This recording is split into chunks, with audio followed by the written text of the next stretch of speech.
racist officer lies under oath, not knowing the black woman is his boss at Homeland Security. You won't believe what happens when a twisted web of deceit leads a prejudiced police officer into a courtroom, only to discover that the very black woman he tried to frame is actually his powerful boss at the Department of Homeland Security. In a case brimming with hidden agendas, spine-tingling tension, and explosive confrontations, a single testimony ignites a chain reaction that puts careers at stake and lives at risk. As buried truths come roaring to the surface, one man's bigotry sets him on a collision course with a reckoning he never saw coming. Get ready for a roller coaster of drama, vengeance, and redemption. Officer Raymond Ray Phillips prided himself on his ability to read people within seconds. As a patroller in the Riverbend Police Department for over 15 years, he believed his instincts were infallible.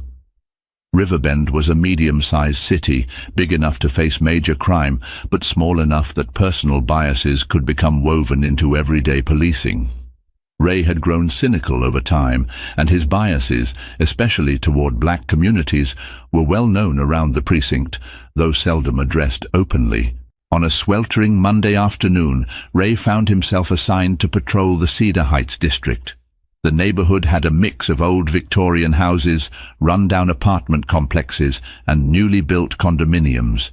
It was also predominantly black, a fact that irritated Ray for reasons he'd never admit out loud.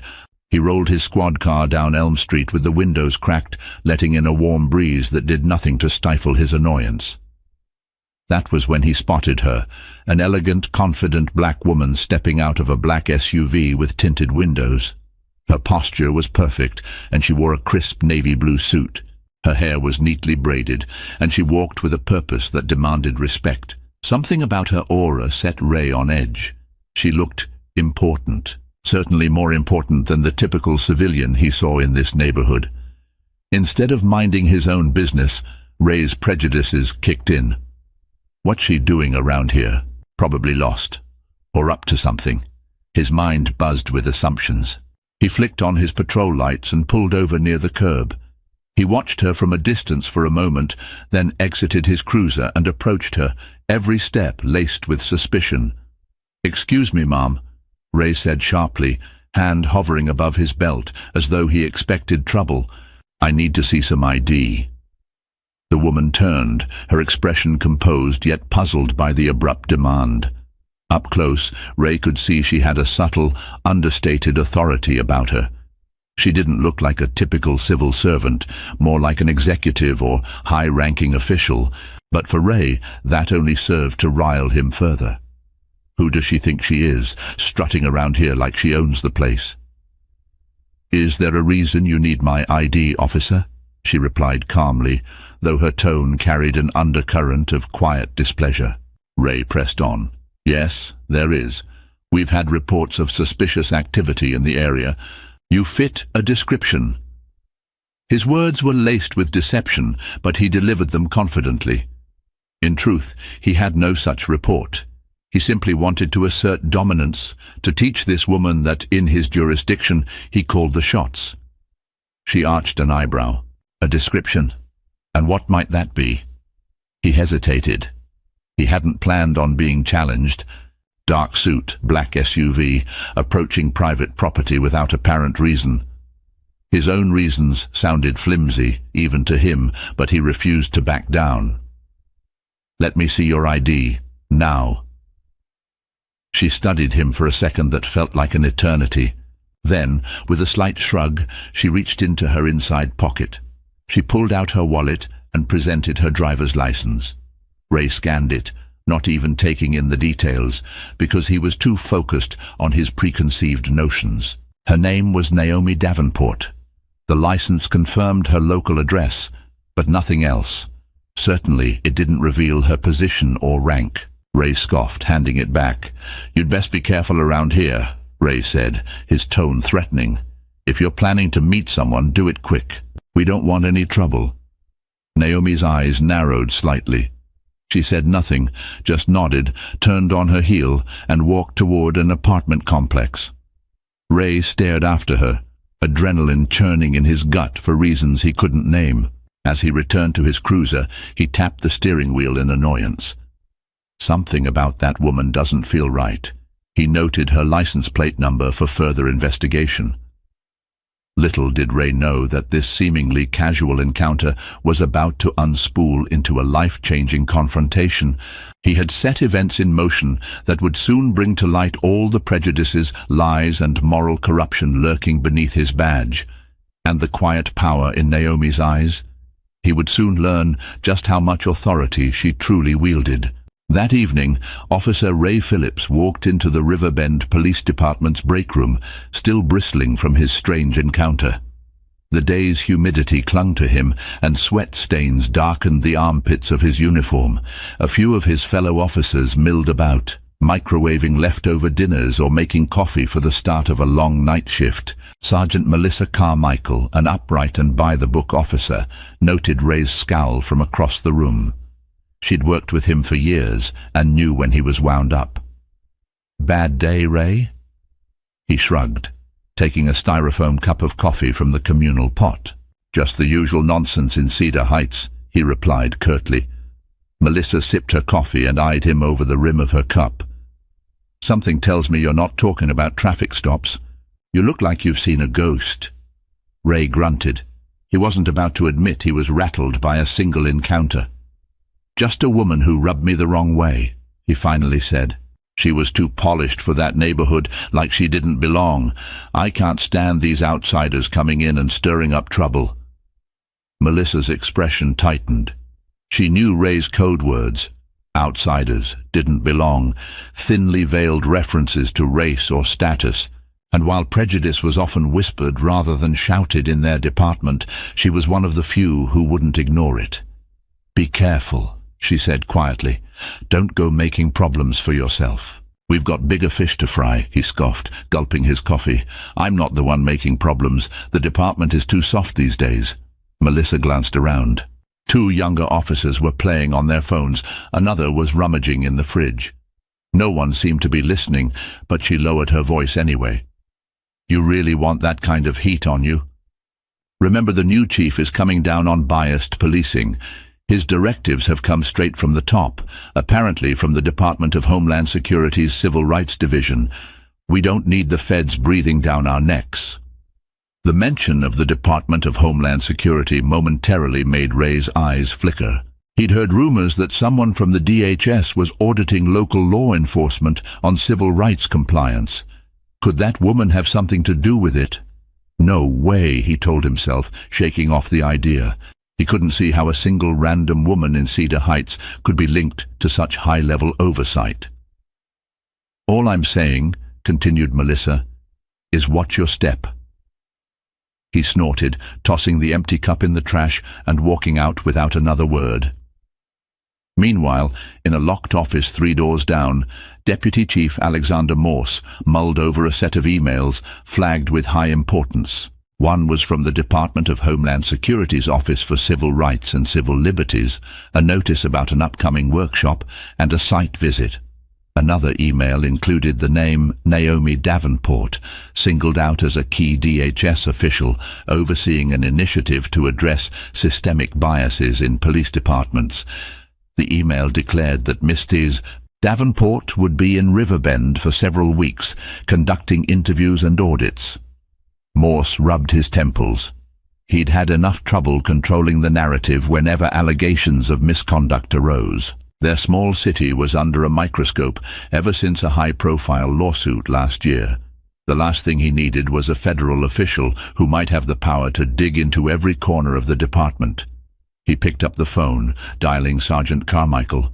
"Melissa, can you step into my office?" "Yes, sir." "On my way," came her prompt reply. Within a minute she was there, shutting the door behind her. Morse pointed to the email on his screen. "We're about to have DHS on our doorstep, specifically someone named Naomi Davenport. From what I hear, she's serious about rooting out discriminatory practices. I want you to make sure the officers understand the gravity of this. Any slip-ups, any racist comments, any illegal stops or arrests, and we'll be under federal investigation." Melissa nodded, thinking of Ray among others. "Yes, sir. I'll address it." "Do we know when she's arriving?" "She's already in town," Morse said, his expression grim. "I'm told she arrived earlier today. The site visit officially starts next week, but she might do unscheduled rounds before then." Melissa's heart sank. Ray could have already crossed paths with her. "I'll keep an eye on our people." Morse dismissed her with a wave, and she left, her mind already spinning with scenarios of potential conflicts. Officer Ray Phillips was a ticking time bomb. If he'd had any interaction with Miss Davenport, it could spell major trouble, not just for Ray, but for the department as a whole. Naomi Davenport's day had been busier than she let on when Officer Phillips rudely stopped her. As a high-ranking official within the Department of Homeland Security's Office for Civil Rights and Civil Liberties, Naomi carried significant weight. She'd come to Riverbend to assess compliance with federal guidelines on racial profiling and to investigate a string of complaints against the local police force. She was no stranger to suspicion or to being pulled over for looking out of place. Despite her polished appearance and professional demeanor, Naomi knew how deep racial biases could run. However, she rarely encountered such blatant disrespect from the first moment of contact. She'd been approached with suspicion many times. She'd even come to expect it, but Ray Phillips's hostility set off warning bells in her mind. After leaving the confrontation, Naomi had proceeded into the Cedar Heights apartment complex to meet with a local community leader, Grace Turner. Grace was an elderly woman who ran a youth outreach program and had reached out to DHS about the uptick in unjustified stops in her neighborhood. Grace's program was a focal point of Naomi's mission in Riverbend, to gather first-hand accounts of the policing issues. Naomi knocked on the door of apartment 12B. A tired but warm-eyed Grace invited her inside. The living room was modest, with faded wallpaper and mismatched furniture, but it radiated warmth. A group of teenagers sat around a small table, flipping through textbooks and worksheets, homework help for kids who had nowhere else to study peacefully. "Ms. Davenport, thank you for coming," Grace said, offering her a seat. "These kids can't stay in the public library long after school, and sometimes they can't go home early either. This place is our sanctuary." Naomi smiled. "It's a pleasure to be here. I admire what you're doing for these young people. Let's talk about the kind of issues you've been facing with the local police." Grace took a breath. "We've had random vehicle stops, ID checks with no cause, and sometimes even harassment. Many kids here are afraid to walk to the corner store after dark. They say if they do, the cops will question them or worse. This is no way for them to live." Naomi's mind jumped back to her own unsettling stop earlier in the day. She nodded. "I understand. We're compiling data on all these complaints. The Department of Homeland Security, in partnership with the Department of Justice, is serious about this. If the local police department can't remedy these issues, they could face federal oversight." Grace's eyes lit up with hope. "Thank you, Mrs. Davenport. The kids here have bright futures, but not if they're always looking over their shoulders in fear of the very people who are supposed to protect them." They spoke for nearly 2 hours, diving into details of day-to-day challenges. As they wrapped up, Naomi noticed the tension in Grace's expression soften, like someone who'd finally been heard. Naomi promised to follow up and return for community meetings. On her way back to the SUV, Naomi's thoughts drifted to the officer who had stopped her. She didn't want to jump to conclusions about Ray Phillips, but she also couldn't ignore the possibility that he might embody the very reason she was here. She made a mental note to keep an eye out for his name in the department's records. "If I see him again, I'll see if he treats me any differently when he learns who I am." The next few days were spent in rigorous meetings. Naomi introduced herself to city officials, including Deputy Chief Morse.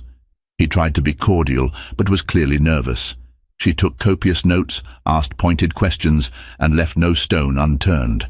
Everywhere she went, a quiet storm of anticipation seemed to follow. The entire force knew that a DHS official was on site, but few had seen her face yet. And that was just how Naomi liked it. In a briefing with Deputy Chief Morse and other leaders, Naomi outlined her approach. She wanted officer ride-alongs, desk reviews of policies, and interviews with internal affairs. "We'll start next week," she announced, handing out a schedule. "I'll also be inviting community members to share their stories. Full transparency is key. The Department of Homeland Security takes these issues seriously." Morse nodded, swallowing hard. "We understand, Mrs. Davenport. We'll cooperate fully." Naomi gave him a polite smile. Internally, she braced herself. She'd done enough oversight work to know that full cooperation was rarely the reality, especially if there were deep-seated issues within the department. Still, she hoped they'd surprise her. As the meeting ended and the group dispersed, Morse lingered behind. "Miss Davenport, if you need anything, information, a guide around the station, just let me know." She studied him, noting his slightly sweaty brow. "I appreciate that. I will certainly let you know." Unbeknownst to either of them, Officer Ray Phillips was outside in the hallway, catching a brief glimpse of Naomi through a partially open door. He recognized her immediately, his heart skipping a beat. "That's the same woman, in my precinct, talking to my boss." He ducked out of sight before she could notice him. Walking away, Ray felt a chill creep up his spine. Who the hell is she? He wondered, adrenaline fueling a wave of paranoid thoughts. The next time they crossed paths, he wouldn't be able to brush her off with intimidation. And he was already questioning if he'd gone too far in their first encounter, if he'd stepped so far outside the law that it could land him in trouble. But for now, he kept his distance, telling himself he could still manage the situation somehow. The weekend arrived, giving Ray some distance from the tension at the precinct. He spent his Saturday at home, a modest single-story house in a quiet suburb just outside Riverbend. Old sports trophies lined the mantel, relics of a high school football career that never went anywhere. A faded photograph of his late father, also a police officer, hung in the hallway. It was from his father that Ray inherited both a sense of duty and a streak of unchecked bias. Ray's wife, Claire, was out running errands. Alone in the house, he paced the living room, replaying the moment he'd spotted Naomi in the precinct corridor. He couldn't shake the fear that she might have recognized him, that she could be building a case against him. With each thought, his stomach twisted in knots. He turned on the TV, hoping to distract himself, but an endless loop of national news about police misconduct only fueled his anxiety. Finally, he grabbed his phone and scrolled through his contacts, stopping at the name Officer Becker, a friend who worked in records. "Maybe I can find out who exactly Naomi Davenport is." He dialed Becker's number. "Yeah, Ray?" came Becker's voice, crackling slightly. "Hey man, off duty, right? Listen, I need a favor." Becker was silent for a moment. "You know the rules about pulling personal info, Ray. This is important. It's about that DHS lady who's poking around. I want to know what her role is, how big she is in the chain of command." Becker let out a sigh. "You're playing with fire." "Just do it, please. Run her name through any open channels we have. You can claim it's for a background check. She's a potential witness or something." He paused, lowering his voice as though someone might overhear. "I just need to know what she's capable of. I've got a hunch she's trouble." A long pause ensued. Then Becker said, "Fine, but you owe me big time. I'll let you know what I find." Ray ended the call, exhaling heavily. He told himself it was just a precaution. Better safe than sorry. If she's after me, I need to know. That evening, while Ray tried to relax with a beer and a football game, Becker texted him, "Davenport is high-level DHS, focused on civil rights. She's got authority to open investigations. Big fish." Ray's beer suddenly tasted flat. His pulse pounded in his ears. If Naomi filed a complaint about their encounter in Cedar Heights, she had the clout to push it. "Damn it," he swore under his breath. He set the bottle down and raked his hands through his hair. "I have to be careful. If she tries to throw me under the bus, I'll fight back." He sat for a moment, then typed a reply to Becker. "Thanks. Keep me posted if anything else comes up." On Monday morning, Naomi Davenport officially started her site visits. Her first stop was the Riverbend Police Department's watch briefing, where officers gathered to discuss daily assignments. Dressed in a tailored black suit, she joined Deputy Chief Morse at the front of the room. The energy in the room was tense, every officer on their best behavior, or at least trying to be. Morse cleared his throat. "Everyone, this is Miss Naomi Davenport from the Department of Homeland Security's Office for Civil Rights and Civil Liberties. She's here to conduct a thorough review of our practices, per federal guidelines." Naomi looked over the assembled officers, maintaining a calm but authoritative demeanor. Her gaze swept across the room, and for a split second it landed on Ray Phillips. Their eyes met, and she recognized him instantly. A flicker of surprise, perhaps even indignation, crossed her face, though she masked it swiftly with professional composure. Ray, meanwhile, felt like a spotlight was shining directly on him. "I want you all to understand," Naomi began, her voice steady, "that my role is not to dismantle this department. My goal is to ensure that the rights of citizens and officers alike are protected, and that we're all working within legal and ethical boundaries. I will be observing your interactions, reviewing body cam footage, and meeting with some of you individually. It's a chance for us to identify best practices and correct any problematic ones." An uneasy rustle moved through the room. Some officers nodded respectfully, others kept their faces neutral. Ray pretended not to notice Naomi's direct stare, but sweat began to bead at his temple. After the briefing, Naomi stepped aside to talk to a few sergeants and lieutenants. Ray slipped out, hoping to avoid her. He almost made it to the hallway when he heard her voice behind him. "Officer Phillips, may I have a word?" He turned slowly, forcing a polite smile. "Yes, ma'am?" Naomi motioned for them to step into a quieter corner. "We met briefly in Cedar Heights." He swallowed hard. "Yes, I remember." Her tone was measured. "I just want to make sure everything is clear from that day. You asked me for ID as part of some suspicious activity call. I'd like to check the record on that call. Could you point me to the incident number?" Ray felt a jolt of panic.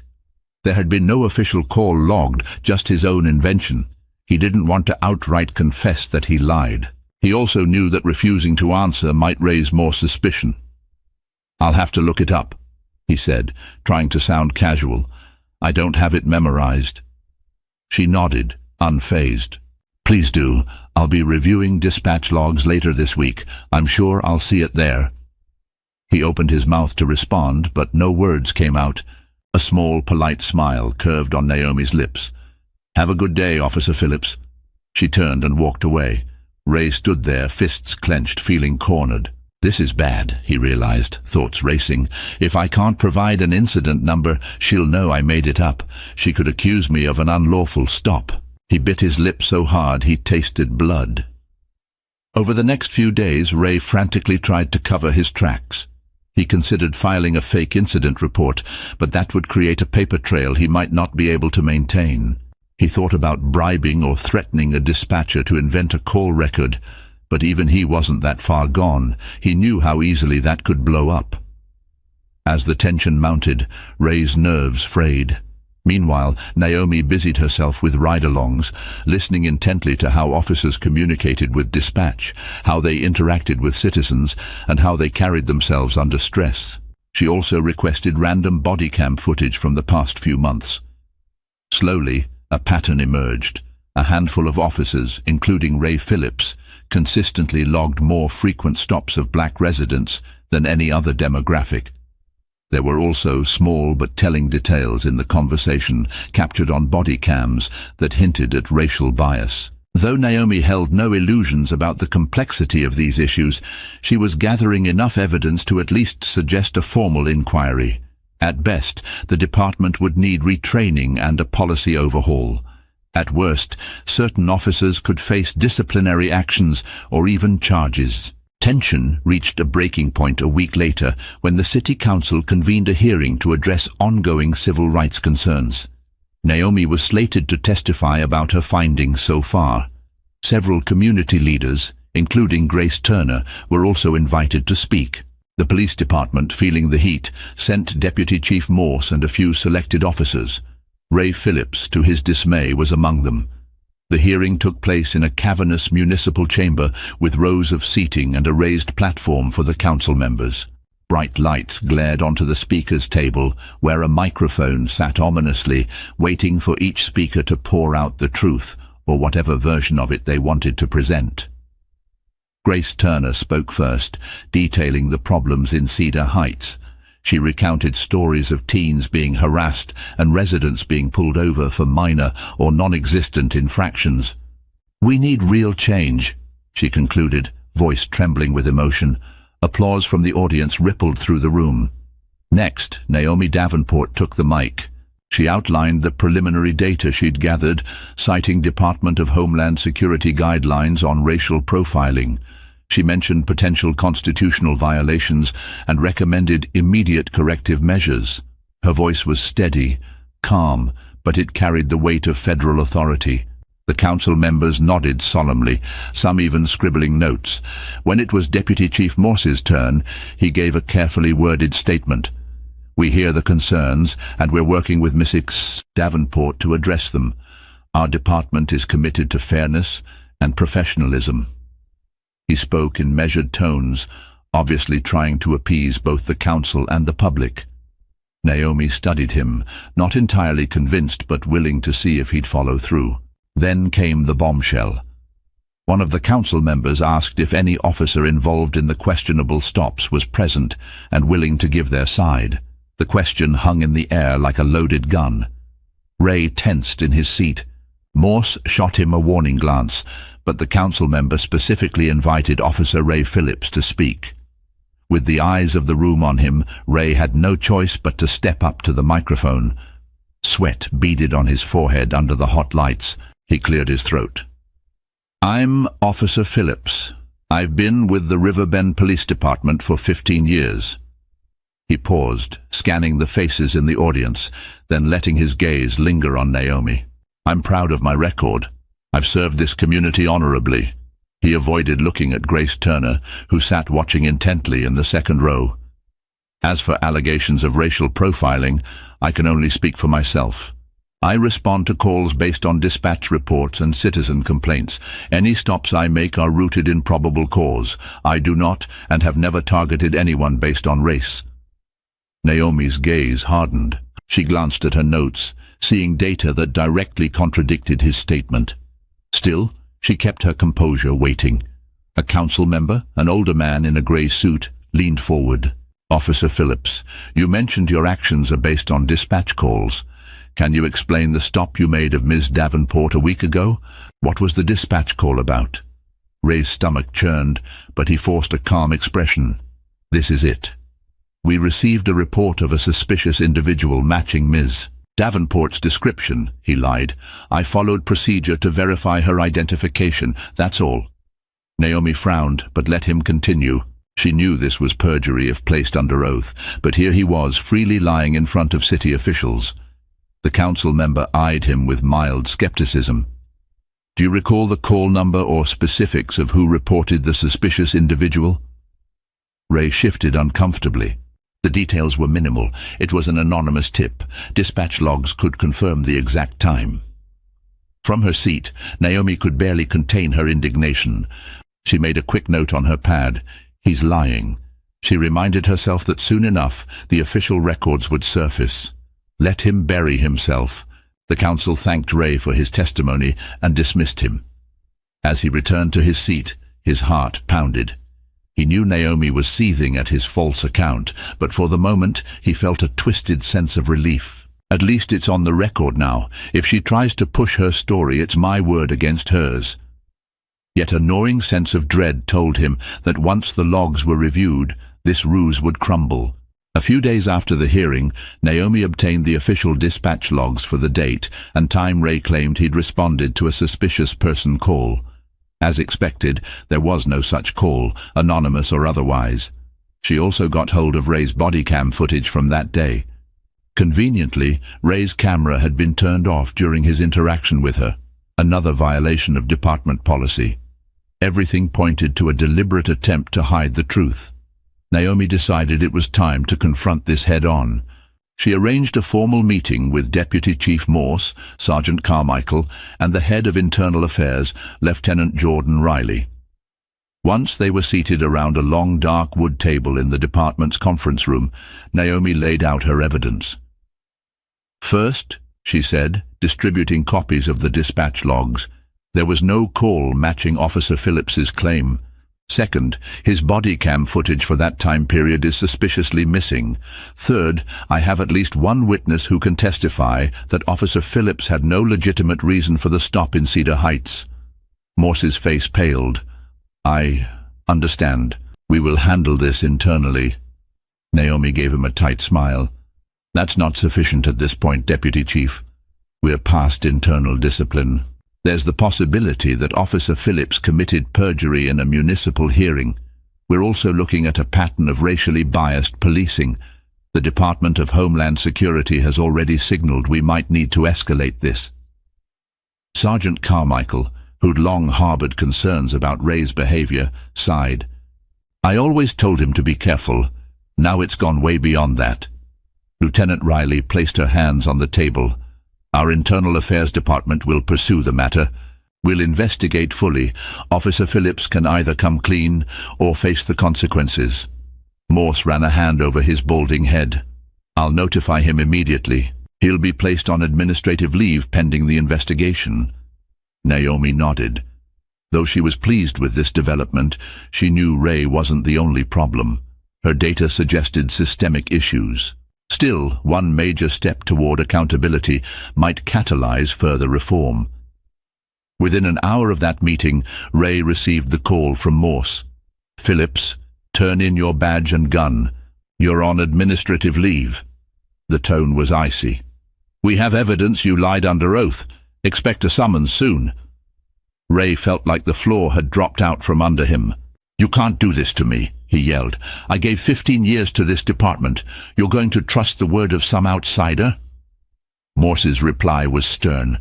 We have logs, Ray, and the logs don't lie. Turn in your equipment first thing in the morning. Shaking with rage, Ray ended the call. That damn woman, he seethed. She's ruining my life. His thoughts spiraled.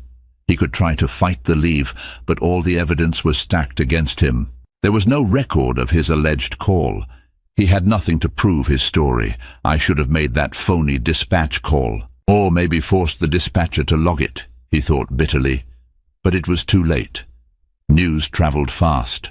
By the next day, the local media had caught wind of the investigation. Headlines ran, Riverbend officer accused of perjury in civil rights probe.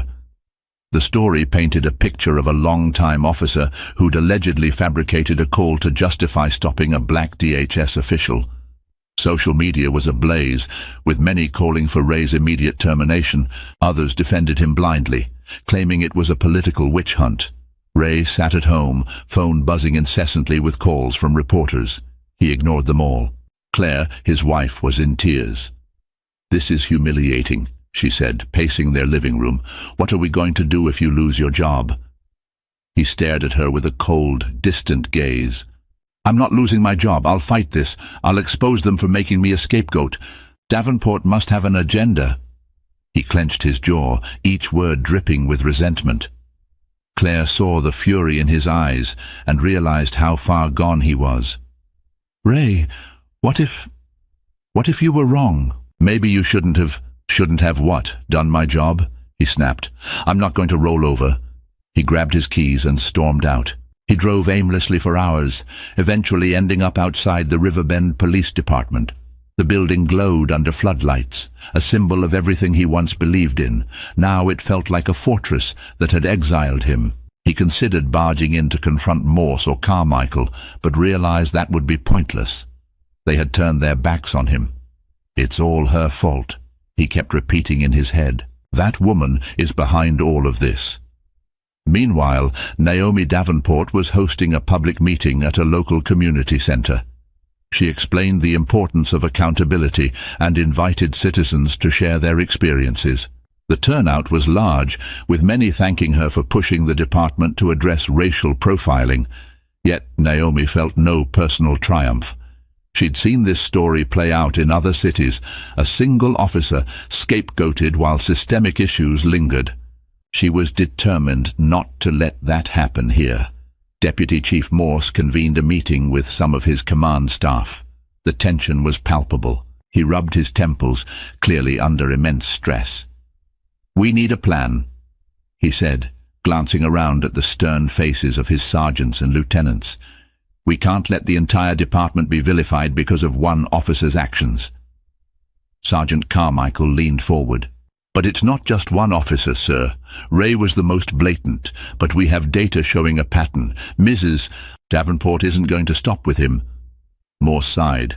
"I know, but the city council is panicking. They'll want quick action. Internal Affairs will investigate Phillips, and we'll likely have to let him go to show we're serious. Then we need to implement some immediate training and oversight measures to appease DHS." Lieutenant Riley stepped in. Letting Phillips go might be the easy part. The real challenge is changing a culture that's been ingrained for years. Morse spread his hands. "We have to start somewhere. If we don't, the feds might impose a consent decree on us, like they did in Ferguson years ago. That means long-term federal oversight. It's costly and humiliating." The room fell silent. Everyone recognized the gravity of the situation. Riverbend was at a crossroads, and how they handled Ray Phillips would set the tone for everything else. 2 weeks after his administrative leave began, Ray Phillips received an official summons to testify under oath again, this time in a legal proceeding that involved potential civil rights violations. The hearing was scheduled in a federal building downtown, with a judge presiding.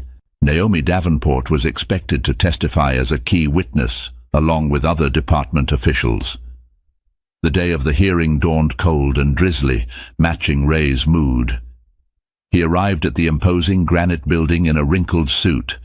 Claire had refused to attend, too distraught by the ongoing media frenzy. Inside, the hallway smelled of stale coffee and disinfectant. Uniformed federal marshals stood guard at the entrance to the courtroom. Ray's lawyer, a public defender assigned at the last minute, met him outside the door. "We'll do our best," she said, "but the evidence is strong. If you have anything to come clean about, now's the time." Ray frowned. "I'm not admitting to anything. I did nothing wrong." She gave him a tight, sympathetic smile. "Let's head in." The room was sterile, bright lights reflecting off polished wood.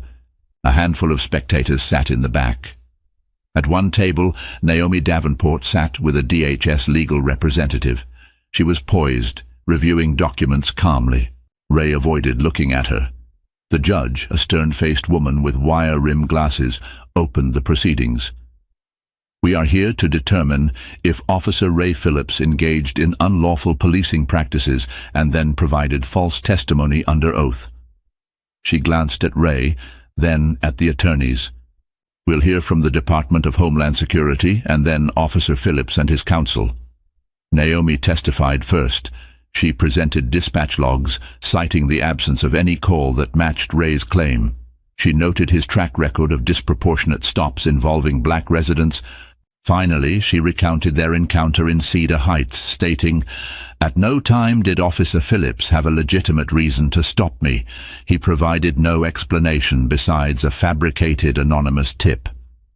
Ray's lawyer cross-examined Naomi, attempting to sow doubt about the thoroughness of her investigation, but Naomi remained calm, responding with precise details.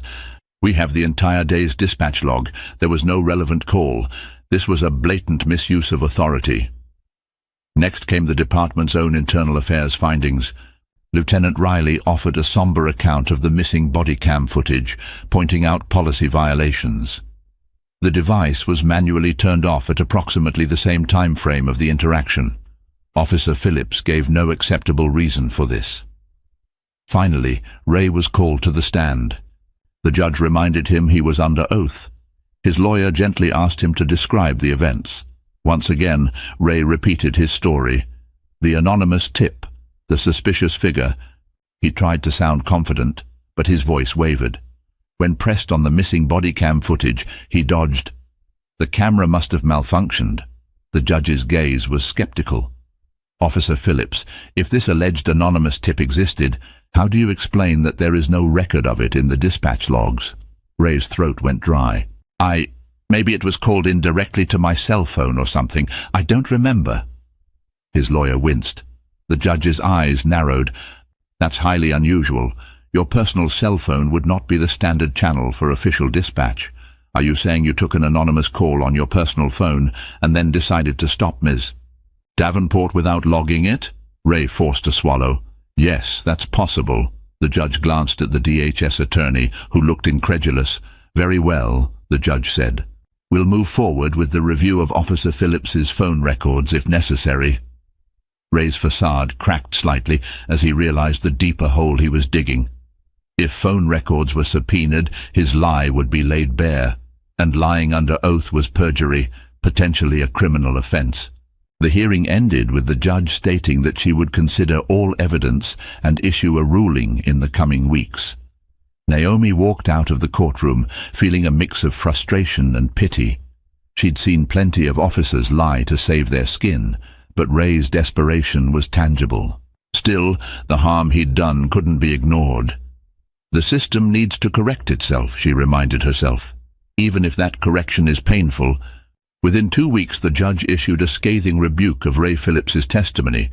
In her written statement, she noted multiple inconsistencies, blatant contradictions, and a complete lack of evidence to support his claims. She recommended that the local district attorney consider perjury charges and that the police department proceed with disciplinary actions. It didn't take long for Deputy Chief Morse to call Ray into his office. Sitting behind a heavy wooden desk, Morse looked more tired than ever. Ray, sweaty palms clasped together, tried to maintain a facade of dignity. Ray, the judge's recommendation is explicit, Morse began, voice low and grim.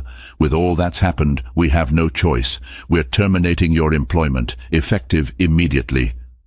A bolt of panic shot through Ray. No, you can't. I've given everything to this department. Morse shook his head, genuinely pained. I don't have a choice. You lied under oath, Ray. That's a betrayal of the badge, and the department is under immense scrutiny. We have to show we're serious about reform. You're throwing me to the wolves, Ray hissed, tears threatening at the corners of his eyes. He stood up abruptly, fists clenched.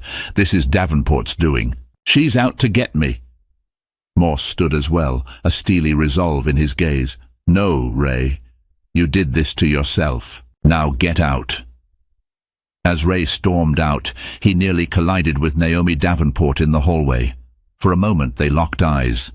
She saw the fury, the humiliation, the hatred swirling within him, but she also sensed a broken man who had been undone by his own prejudice and lies. Ray said nothing. He shoved past her and walked away, shoulders trembling with rage. Naomi took a deep breath, part of her relieved that accountability had been served. Another part deeply saddened that such a downfall was necessary. For several weeks after his termination, Ray Phillips sank into a bitter, angry stupor. Without a steady income, he argued constantly with Claire. Bills piled up, the mortgage loomed. Former colleagues distanced themselves, not wanting to be associated with a disgraced officer. Some quietly sympathized, but couldn't publicly support him. One day, as Ray was leaving a local grocery store, he was approached by a group of teenage boys. They recognized him as the cop who'd harassed them in the past, the man now infamous for lying under oath. They sneered and hurled insults, filming him with their phones. Ray, humiliated, hurried away. I used to command respect. Now I'm a laughingstock, he fumed, tears burning his eyes. He applied for private security positions, but every time the background check was run, his perjury scandal popped up. Doors slammed in his face. With each rejection, his resentment toward Naomi Davenport grew, though logically he knew he had no one to blame but himself. Meanwhile, Naomi's work in Riverbend continued. Changes were implemented, new training, stricter oversight, improved community outreach. Morale in the department was cautious but hopeful. The city council was relieved not to face a full-blown federal intervention, as Naomi found the leadership willing to make meaningful reforms. One Monday afternoon, Naomi stopped by Grace Turner's youth program. Grace greeted her warmly, and they chatted about how the kids were doing. On her way out, Naomi spotted a figure slouched against a brick wall, partially hidden in the shadows of a side alley. A closer look revealed a disheveled Ray Phillips, rummaging in his backpack for something. His eyes were bloodshot. He looked like he hadn't slept in days. He glanced up, instantly recognizing her. "Came to gloat?" he sneered, voice slurred. Naomi paused, her heart softening despite everything. "No," she answered gently. "I'm here for community business." He gave a derisive laugh. "Yeah, you're the big DHS official cleaning up the town. Congratulations, you won." She studied him for a moment, thinking of how much he'd lost. "It's not about winning or losing, Ray. It's about justice." He snorted. "Justice?" He spat at the ground. "You don't know what I've been through." Naomi inhaled, then exhaled slowly. "I understand your anger, but I also understand the fear you put into people. Lives you disrupted." Ray blinked, face flushing with guilt and humiliation. For a moment it looked like he might say something remorseful. Instead, he mumbled a curse under his breath. Without another word, Naomi walked away, a swirl of mixed feelings churning inside her, relief that change was happening, pity for a man undone by his own hatred, and a lingering sadness for a system that had failed to check him sooner. Months passed, and the Riverbend Police Department underwent a transformation. Under Deputy Chief Morse's direction, and with Naomi Davenport's ongoing guidance, the department revised its training protocols to emphasize de-escalation, cultural sensitivity, and community engagement. Sergeant Carmichael stepped into a leadership role for these reforms. She collaborated with Grace Turner's program to create youth outreach initiatives that bridged gaps between officers and local teenagers. Community trust, though fragile, began to rebuild. Complaints of harassment decreased and transparency increased. The local media highlighted these positive strides. Naomi continued to monitor the progress, filing reports with DHS that showed Riverbend as an example of how internal change could happen without a full federal takeover, provided the department was genuinely committed. Officer Ray Phillips became a cautionary tale, lectured about in ethics training as an example of what not to do. Most of the department moved on, reluctant to dwell on his story. Still, rumors circulated about Ray's downward spiral, unemployment, legal woes, and possible criminal charges for perjury. Some speculated he might serve time if the district attorney pursued the case aggressively. Others said he had fled town in search of a fresh start. Only a few close observers knew the truth. He was still in Riverbend, lost and bitter. On a crisp autumn afternoon, Naomi's final day in Riverbend approached. She'd come to the police station to wrap up last-minute formalities before returning to Washington, D.C. On her way out, she found a moment with Sergeant Carmichael. The sergeant expressed her gratitude. "Ms. Davenport, I just want to thank you for helping us see what we needed to fix." Naomi smiled softly. "I just provided the mirror. You all chose to see the reflection and change it." As she left the station, she couldn't help but reflect on the journey. One man's downfall had triggered a departmental reckoning. Lives were transformed, some for better, some for worse. But progress had been made. Meanwhile, Ray Phillips sat alone at a battered diner on the outskirts of town, staring into a half-empty cup of coffee. He barely recognized himself anymore. His pride was gone, replaced by a quiet bitterness. But somewhere deep in his heart, he felt the flicker of regret, like an ember reminding him that he could have chosen a different path. That ember might lead him to accountability one day, or it might wither away, drowned by resentment. For now, karma had landed its blow, and Officer Ray Phillips was left to face the wreckage. The black woman he once tried to intimidate under the guise of law had turned out to be his direct superior in matters of homeland security and civil rights. He had lied under oath only to be exposed and humiliated. The illusions of power he clung to as a badge-carrying officer were stripped away, leaving the harsh truth of his own prejudice and its devastating consequences. Yet, amidst the fallout, there shone a ray of hope for the people of Riverbend. A hope that the reforms sparked by Naomi Davenport and the community's perseverance would serve as a lasting shield against the return of such injustice. And in that hope, a clear lesson emerged: that those who misuse authority to oppress others will, in time, face the weight of their own actions and the reckoning they so rightfully deserve. Thank you for joining us on this intense journey of truth and consequences, where one man's prejudice and deception collided with the unwavering resolve for justice. From the small sparks of tension in Cedar Heights to the seismic shift in the Riverbend Police Department, we've witnessed how lies can unravel even the most carefully constructed facades, and how genuine accountability can pave the way for meaningful change. If this story moved you, or made you think about the power of integrity, please like this video, share it with friends who appreciate a dramatic tale of justice served, and subscribe to our channel for more captivating stories. Together, let's spread stories that challenge our perspectives, highlight the importance of truth, and remind us all that no one is above accountability. Thank you, and we'll see you in our next narrative adventure. Until then, stay vigilant, stay compassionate, and stay inspired.